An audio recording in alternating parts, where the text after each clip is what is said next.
how do you handle objections? This is a big topic right now that I think is really important that we talk about and discuss right now, is how are we handling objections in our new normal right now? I know that we're hearing a lot of objections from our clients saying now's not the time. And I think that the important thing to do, and this comes from some of my training in my past with new home sales, so any of you who've done new home sales have probably heard this before, it's really important to understand why. If you're making an assumption, you're hurting yourself. So when somebody tells you, well, now's not the time, understand why. Ask the question, well, why don't you think this is the time? And if it's a seller, well, now's not the time because of all the things going on in the world and not many buyers out there. And then you can turn it into, well, I understand what you're saying, but at the same time, we also have very limited new inventory right now and a lot of online looks right now.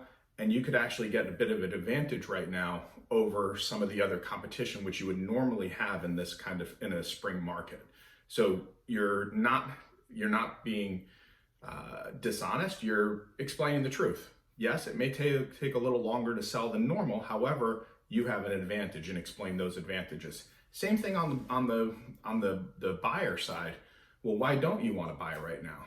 Well, the market is kind of crazy right now and nobody really knows what's going on. Well, yes, that's true. However, not many people are looking right now and sellers are getting anxious and sellers want to sell their home. So there's a way to overcome those objections, and by understanding what those objections are and understanding and not just making a quick assumption, because maybe they don't want to buy right now because they think that interest rates are getting too high. Maybe they're just ill-informed, and you need to make sure you understand what it is that they're objecting to before you can make an assumption about how to proceed forward with that client.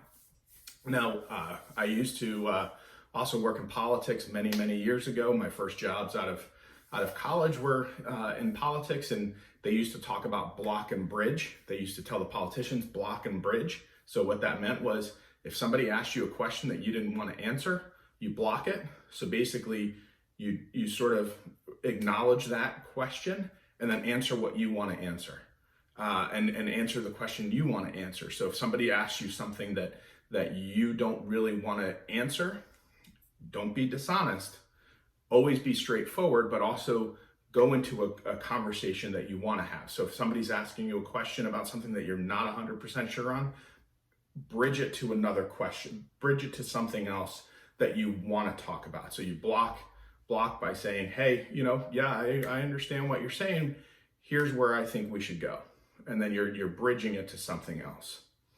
As always, I'm here. If you have any questions, reach out to me, call me, text me, email me. Like I've said before, if you email me and I don't respond quickly, because I'm getting a lot of emails right now, as I'm sure some of you are as well, make sure that you just shoot me a text or call me. I'm pretty easy to get a hold of. I hope everybody's well and healthy, and I look forward to talking to you guys soon.